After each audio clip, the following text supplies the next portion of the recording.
Hello, I am your host David. This is Grant, aka Hobo, How's it going, you guys? and this is Sunny Side Up Podcast. So I'm going to start this off with a story about somebody I know, and this is relating to people you want in your life and people you don't want. So I want to be careful about how I say this because I don't want said person to know. I used to know somebody, I'm not going to say how, used to know somebody that I knew. And when I first met this person, I thought, boy, this is such a friendly guy. I thought he seems like just a nice guy, just laid back, easygoing. But then as I started to know him more and be around him more, I started to notice some traits that I had never seen before in a person. This is the first time I met somebody like this. And even though he maintained that charming personality, I noticed some things that I did not find favorable. And it was a mix of good and bad. So it wasn't like he started friendly and then just ended with malicious intent. He always maintained a mix. But as I got to know him more, I realized how often those bad traits were coming into daily conversation, the way that we would communicate with each other verbally and non-verbally, and just the manipulation that occurred on a day-to-day basis with everything. And once I start to notice these, and once I started to research online through YouTube what kind of personality this is, I realized the person that I met that I thought was charming, friendly, had the best interest for me was not. It was in fact the opposite. I was really startled and scared when I truly understood and realized what kind of a person this is.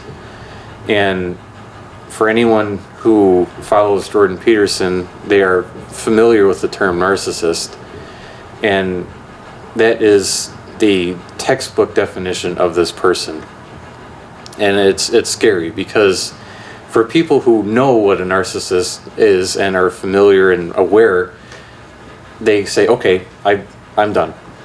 You can live your life, I'm going to live mine, but they're going to be separate lives. But for people who don't know and who are not aware of psychology issues like that, they just go on continuing with this person. Yeah, they may not like some things that they say, or they may not like the overall feel of this person, but they stay because they just don't know what narcissism is, and which is scary. And so once I realized to the full extent of what this person was about, how everything was a manipulation tactic, everything had a goal of how can I put myself above you? I am better than you, and I must make sure that you know I'm better than you. Once I realized that, I had to say, you know what, there are some good times with this person. I do enjoy some laughs with this person, but I know that I am simply a pawn in their game of chess. They're going to use me to their benefit, however that may be. But at the end of the day, a pawn is the frontline soldier of a chess game. They're to be used with no regard, and just, if this pawn gets kicked out of the game, so be it. Oh well, I'll find another one. So once I realized that I was a pawn in that person's game of chess of life, I said, I'm done. I can't continue. Like I said, even though I may have some good times with them, I can't continue to be in a friendship with this person, because I know how I sit in their life, and I'm not happy with that. And it was a eye-opening experience because, like I said, I'd never met somebody like that before, and day to day I hated it. It was miserable. It was draining to be around that person. But it taught me, it taught me a very valuable lesson of yet another person that you're going to meet throughout life that you need to be careful of. And I've met people that, yeah, they're not fun to deal with, but they teach you very valuable lessons. Lessons that I would not give up, even though I was experiencing a lot of pain going through those lessons.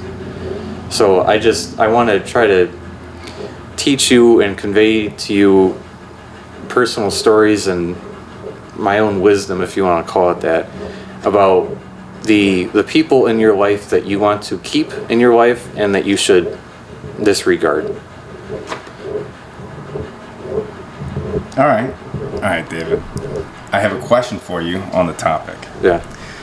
In what aspect of a person do you categorize as like faulty, right? Like, when does it come to the point of I'm realizing this person's not benefiting my life? Like, where do you find that spot? Because where was it for you with this person specifically? Do you have like an idea of like at this moment in this friendship where you were like, I've caught on? Was it after the like research of it, or was it like, did you have a feeling of like before the research that made you do the research that was like, I need to like move away because it's getting toxic to that point? So the point for me, and I'm sure everybody can be different, was when I got to the point where I realized that I am, like I said, that pawn in their game of chess. When I realized that this person did not respect me, they thought that I was beneath them. Because with a narcissist, they will be friends with you if they see you as beneath them. So if you are their subordinate in their mind, they will be friends with you because they're not a threat to them. But if somebody is at their level or higher, typically the method of reputation degrading is just blackmail. So they will either over exaggerate certain situations that they go through with this person or make up things to blackmail them. And so once I realized that I'm only friends with this person because he thinks I am beneath him, that's when I realized this person is not good for me. And another one of my friends had showed me about a YouTube video it was a channel called Surviving Narcissism. And I remember watching this video about what a narcissist is, and I not been fully paying attention and just thought, oh, he's just describing this person I'm talking about. Wait a minute, he's describing the person I'm talking about. He's literally describing every characteristic trait of this person. That's terrifying. Like textbook definition. And so, especially when I got to that point of knowing this person, I thought, okay, I now know exactly what this person is, and what this person is terrifying. So at that point, I just cut ties. But the point, your question of when did I realize this person was not good for me, was when I realized that I hold a very specific place in their life, and that is to be beneath them. Because a true friend does not see I am better than you or you're better than me. No, they just, I want the best for you. I want you to be as successful as you possibly can. I can't see being friends with somebody as long as they stay below you in social status. Yeah, that's a big thing, I think, especially with like our group of friends. I think we all put ourselves on the equal playing field of, all right, as we go and we do something, it's like, I did this. All right, cool. Now it's your turn. Get up here, right? And we help get each other to, I guess, equal ground so that we are all on the same page of like, I mean, you being able to, you have like the podcast, you have the nutrition, you have the like the stretches, the gym stuff and all that stuff going on, right? I have my companies, Brett has his real estate, Charlie is getting into like international like shipments of parts and stuff like that, like through like different paths. It's like we're all trying to strive to get to this end goal of we're all at a level that we can all be like, all right, let's have a lake day. Let's all just hang out at a lake, just kind of like, we don't have to work, like we still get paid when we're not even working, like we want to be all on that same level, and I think your friends are a great reflection of what your future is. Absolutely. And I'm sure you've heard the term, you are the sum of the 5 people you hang around the most. Oh yeah, 100%. And yeah, it's... I've been a low sum. I've hung around some real dirtbags. But I honestly think that kind of comes down to, you have to have those people in your life. I think it's so important to have those people go in and out of your life, because without them, you would just be ignorant. You don't learn. Yeah, you would never know what is a good friend, what is not a good friend. I think at a certain point, you kind of find out as you grow up who you are and what you want to find in life. And when you meet like-minded people and you grow and you just keep challenging each other, I think you're unstoppable. And I think that's very important. Yeah, and like you were saying, you meet different people. Some come in, some go out of your life. It's always a revolving door in some sense with the people that you meet. But one thing that I always try to be cognizant of and be aware and perspicacious of is, when I meet somebody, first of all, do I like them? Do I not like them? If I like them, what about them do I like? Yeah. I've met many people that I cherish. I admire people, family or friends, for many different reasons, but I always think, okay, these are the reasons I like person A.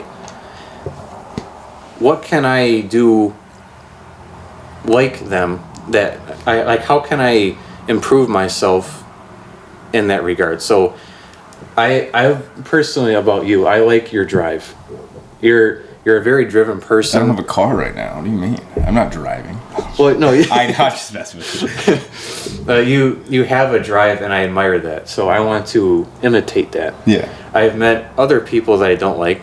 Said person I brought up in the beginning of this episode. Many things I don't like about said person, and so every day, I'm thinking, how can I not do these things? And it takes a very self-aware person to realize, yeah, I'm not perfect. Yeah, I said something the other day that I wish I hadn't said, or done something, but you have to, I think, to continue to grow and to continue to be a good person for the people around you, is how can I take traits from people I like and disregard others to be the best person that you can be. And I think I'm very big on not overlooking the simple everyday stuff. So for me, I like to take a piece of paper and a pencil and just write down, what am I good at, what am I not good at? What traits do I like about myself, what do I not like? Who can I extrapolate traits from to incorporate into my life to improve my life? And I think, again, that's for me, it's a simple topic that I would think you would think about every day, but sometimes people don't. And that's when people get complacent and lose those traits, unfortunately, because they just don't think about them. Yeah, complacency. Yeah. That's the death of, like, hope. That's a good one. Complacency kills all hope. I swear it does. Because the second you get to a point in your life where you're like, I don't need to grow anymore, you're just dead. It's pretty much it. I identify, like, as my, like, internal animal is a shark, because I read one day, I think it was like in middle school, and I was doing like a book report on sharks or something, and I read that if a shark stops swimming, they will die, right? And you got to think, in the ocean, they are one of the top fiercest, like, predators out there, and for them to just, the simple fact of not moving is what kills them, is just insane to me, right? Like, if we stop moving and we relax and we watch TV and we kind of call off work or we do any of that, nothing really changes. But if you stop doing that long enough, you lose your job, you lose your house, you lose your car, you lose anything, like relationships, family. It's crazy how fast you can spiral just by trying to just not do more, right? When you get to the point of complacency, it's like, I'm happy, but are you? You did a podcast on happiness. I believe it was your first podcast was on happiness. And like, to be happy, I think we have to be pushing for better, because we have this, I know it's like the trend aspect of the second podcast, right? But I'm just going to bring it full circle with all three, I swear. But you're looking at a trend of people who are attached to this media society world that we live in, and they're like, hey, these are things that are important. And in reality, like you've been saying, it's the simple stuff, like groceries, getting gas in your car, going to work, providing for a family, being able to have those simple luxuries in life is crazy that we take so granted for. We take it for so much granted. And it's insane because there's so many people who don't have that stuff. And we're just like, but I got a phone. Yeah. I'm like, that's great. Like, but, well, who is it? I think you also pointed out, I think Gary Vee, right? Yeah. You have the world in the palm of your hands and you can learn anything. Go get a degree from YouTube University. All right? And learn something, right? You have a hard time with like fixing something, look it up. The biggest DIY like things that I watch of like people doing houses, like I own a power washing company, right? I watch so many power washing videos. It's great. It's just so, it makes me want to be better. Then I did half my garage and I'm like, man, that looks great. But then I look at a video, I'm like, how did they do that? And I'm like, all right, now I'm mixing chemicals, trying to find a good way to just have the chemicals eat all the stuff. If you don't find a way to grow, you lose the potential of happiness that you would get from continuing to move up in the world. You can't get the American dream of the white picket fence, the house, the dog, the girl, the kids. You can't get that without a drive.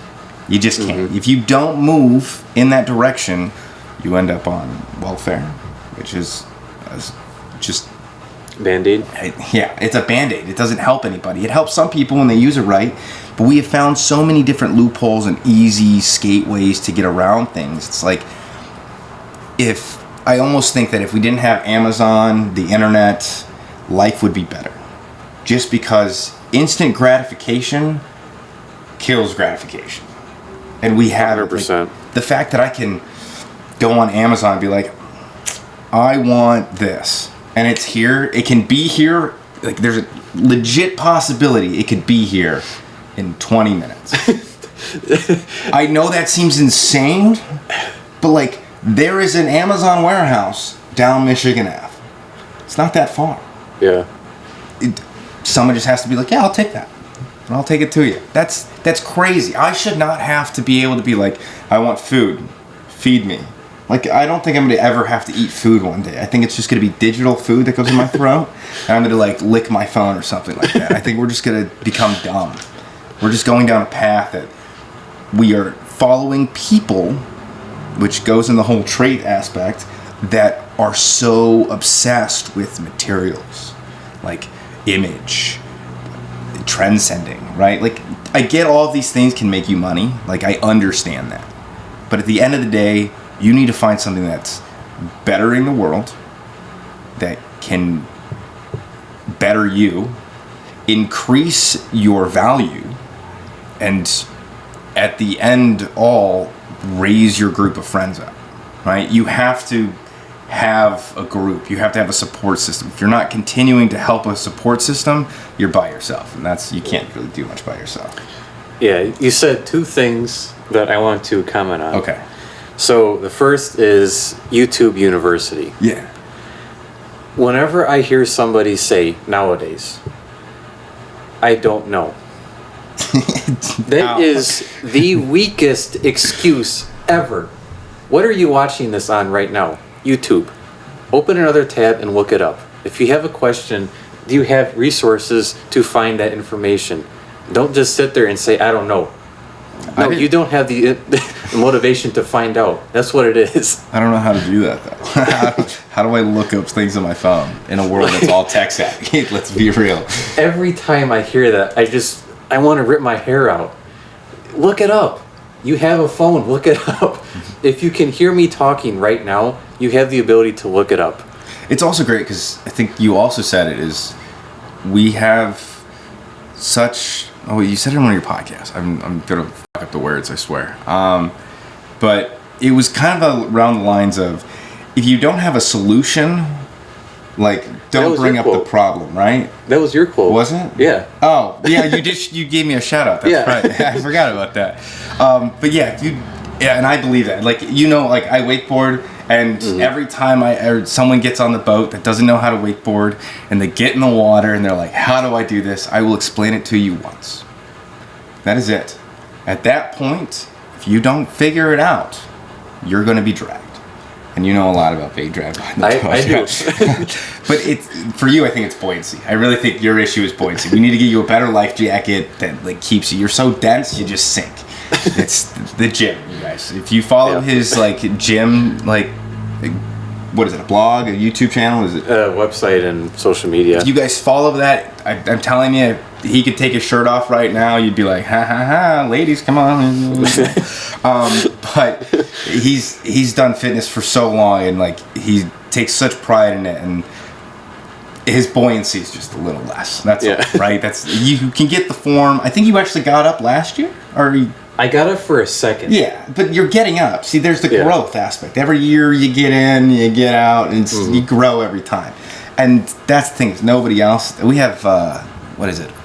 Brent. He was on the show. One of his cousins will not at all do it. He won't get in the water. He won't. And it's like, why? He's like, I just don't want it. I'm like, but why not actually? Like, what's the real reason? Are you afraid you're going to fail? Because you don't fail in life. You learn in life. You have lessons. You don't take L's and W's. You take lessons and winnings, right? They're hand in hand. You don't have losses. Everyone says losses because we live in a negative society. It's about finding the lesson in it. I've failed in business numerous times. I've owned 4 companies, and I'm on my newest one, and I'm still not there yet. Like, I haven't I've lined up customers, but I haven't actually done a job yet. Like, I don't know how I'm gonna be, but I'll never know until I fuck it up the first time, and then apologize and go back and fix it. You gotta keep, and then you learn different things. It's a big thing to have somebody who can, in your group, that can be like Brent, who is very money oriented in the aspect of he's very good at saving his money, right? He lives the minimalist lifestyle where he buys something when he wants to upgrade, he sells that, and he uses that money to buy the next upgrade. So he's not spending a lot of money. He never has more stuff. He's not hoarding things. He doesn't accumulate more over time. He's like, I don't need this anymore. He gets rid of it. It's that's a really important structure to have in a friend group, because I suck with money. I bought a 2016 Ford Escape, and I didn't do any research, and that's a really shitty car. I'm sorry, Ford, but it's an absolute trash car. My trans went in 4 months, and I made the same mistake. I got a used trans, the same type of trans, and I'm out of a car again. It's at the shop. I need to learn a lesson here, so now I got to get rid of the car. I need to get a different car. It's simple things that have great lessons to be learned, and Brent is a really good way of showing objectively objects and materials that you don't really need. Like my PlayStation, I haven't had that plugged in forever. Why do I have it still? I don't even play video games. If I play video games, I play on the Switch. I don't have time. I think we outgrow a lot of the stuff, and he notices when he outgrows things. And so he's like, I'm done with it, I outgrew it, move on. He just sold his bike. Yeah. I'm like, now who do I ride with? Motorcycle. Yeah, who do I ride with? Now I gotta sell my bike because I got no one to ride with. So it's all right, cool. And then you have you, who's really good in fitness, which keeps us all very healthy, because our friend group is a very unhealthy friend group when it comes to external unhealthiness. I drink a lot of Monster. I used to smoke cigarettes. I vape now because I'm trying to quit. But we drink alcohol. We do a lot of the bad things that distract you from growing. And I think having you around, and every time you get on the boat, it's kind of damn, I need to go to the gym. It's like, here comes David. I got to go to the gym, otherwise I can't take my shirt off because this man's carrying around a 6-pack and I'm over here carrying around a 6-pack. That, if you watch the other videos, you will understand that joke. All right, you have to watch. What was it? Episode 2? Yeah, I think it's episode 2 or 1. No, it's 1 because you're talking about happiness. Yeah. Go to episode 1. It's like in the middle, the 6-pack. You'll understand the joke. Yeah. But like, and then you have Charlie, who's like very educated, and like, not to say we're not educated, but like he's gone to grad school, like he's done all these other things. Like, I dropped out of high school. Like, that's, for a lot of people, they're like, what? I got a GED, and then I went and did online school in 3 days because I had a buddy who knew the answers. So I didn't actually do like high school, but I already had my GED. I just needed that so I could get into a job. That's all I needed it for. I didn't actually care about the education. I went to college for a little while when I was like younger, when like I first got out of high school, but it's like I dropped out of that too. And like, you start seeing like, all right, cool, I got to look at myself. Am I setting up a pattern of where I quit, or is it really just not for me? Right? Because that's a very big thin line. Yeah. It's a very thin line that you kind of have to like pay attention to, because there's a point of, this is not benefiting me, and there is a point of, this is the path I need to be on, right? And I think everybody finds that in a different way. I know I did. I mean, everyone's like, oh, are you going to go back to school? No. I mean, I know I'm young enough to go back to school, and maybe if it really comes down to the point, I'll go back to school, but I don't think education is that important. I shouldn't say that. Education is important, school is not. You can learn. Yep. You can be educated without going to school. You got to think, our school system wasn't that great back in the 1800s, but we have Albert Einstein, all these other people, Thomas Jefferson. Like, how did they do all of that and school wasn't anywhere near where it is now? Yeah, and I've heard Andrew Tate talk about this. If you see somebody, like, I drove past some very big houses on the way here today. Yeah. When I was driving past those houses, I thought, none of these people are sitting behind a desk doing their job. No. Like, they're on owning, a boat. Yeah. Like, they're on a yacht. Like they're on a yacht. They're doing business. They're real estate owning company. They're not sitting behind a desk. And I know this is going to maybe offend some people. Oh well. But it's the fact of the matter. I mean, school can be, everybody should go to school when they're young. Yeah, you kind of have to. It's a law. You have to, but yeah, it teaches you. It's not like you're going to learn everything that you learn in school and apply that to everyday. Like, when you're a young kid, school is there to teach you how to basically grow up. Teach you how to be social. Yeah, I think it's social like, too. That was the big thing for me. Was school was a social event. I was not there to learn. I mean, as sad as that is to a degree, but like, I was not there to learn. I was there to hit on girls and hanging with the guys, and sit in a classroom and just bitch about the fact that my teacher is not making any sense to me. And I'm like, all right, well, how do I balance that? Well, I did a lawn service when I was a kid, and that was like my job. I was 13, and I had pretty much my whole neighborhood. I was making bank as a 13-year-old. And at that point, I was like, yeah, I don't need the rest of my life to be school. I can make money doing service jobs. We are running out of welders. We are running out of bricklayers. We are running out of concrete. We are running out of any construction, any electrical. We're running out of trades. Dirty hands-on stuff. Yeah, like blue-collar shit. Like, let's get back into that, because, yeah, you can make the quick money in being in an office building, and they're like, yeah, you get $100,000 salary, and like, that's an instant, like, again, it's instant, right? I mean, there's a lot of work that gets you to that point, to be fair, but at the end of the day, when you get that job, you're at that job. Where in blue collar, it kind of comes down to, we're still at hourly rates. Like, you're based off of, I'm going to work my tail off so that I can be able to make more than that 6-figure income, because all it is for me is time. What is your time worth at that point? And I think that's important. It's like, I think all of our friends have a good trait of understanding what their time is worth. Oh yeah, I think for sure that's a very important thing to have, because Brent is the type of person that is like, I got a money option here. We're not doing the lake. Like, boat's closed. Like, and we're like, oh, sad. But then, like, we're like, well, I can't be lazy today. So now you got to go and do something. And, like, I think you have to, in a friend group, find traits that are, at the bare minimum, equal.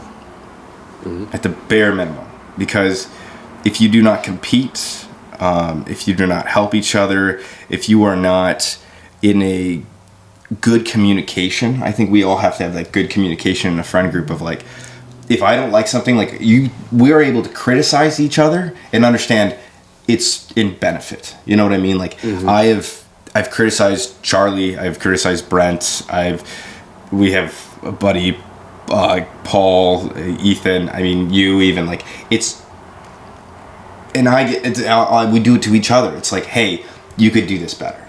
And it's like, all right, you're noticing because you're able to be like, we're around each other enough. We're like, hey, you used to be doing this. Now you're doing this. It kind of seems like you're slacking. Let's pick it back up. Like, what is your next goal?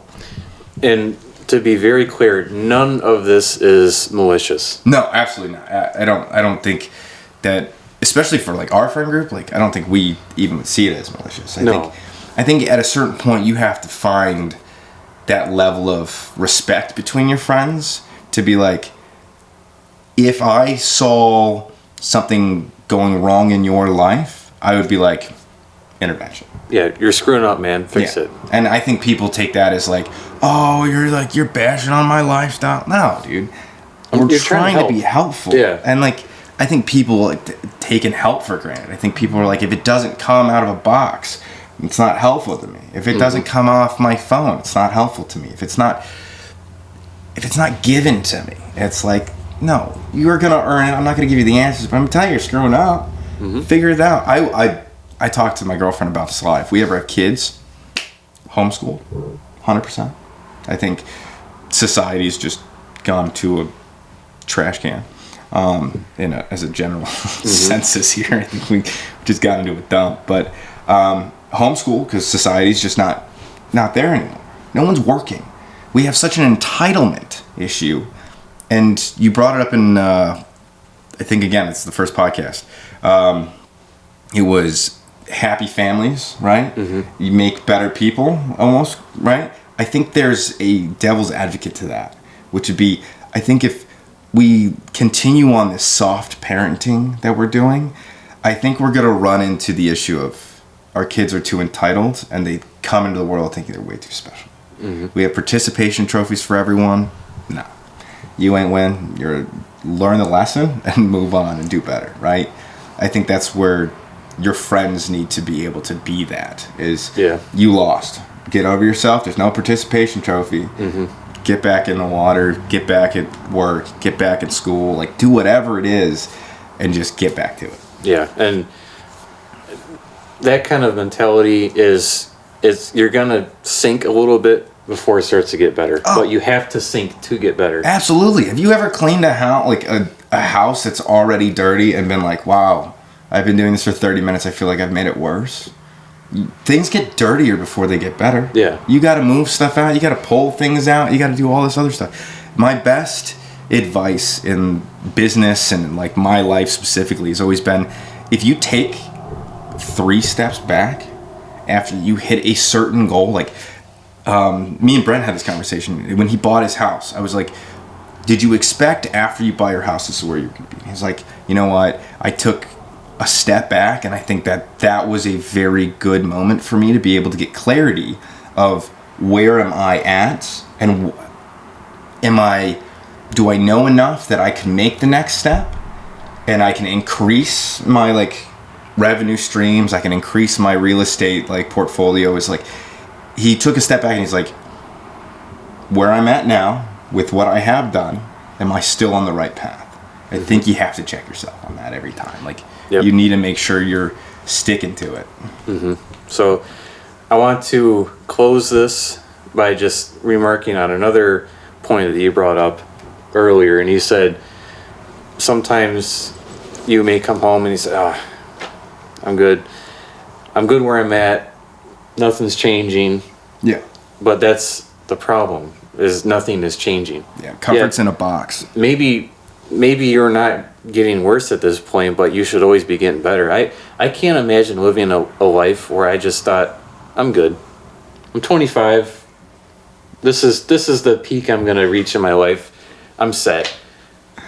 Why settle for mediocrity? Yeah. I have never settled for mediocrity as an acceptable standard, and neither should you. Like, why? So I just think if you have that mindset, and I'm not knocking taking a day off or whatever. I mean, I want to get to the point where I have a yacht and I have all my friends there and we're relaxing, but still I'm going to be on my computer working on that yacht because stuff has got to get done. Oh, yeah. So I just think it's okay to take some time off for this enjoyment for yourself. But if nothing is changing, nothing is changing. Nothing is going to improve.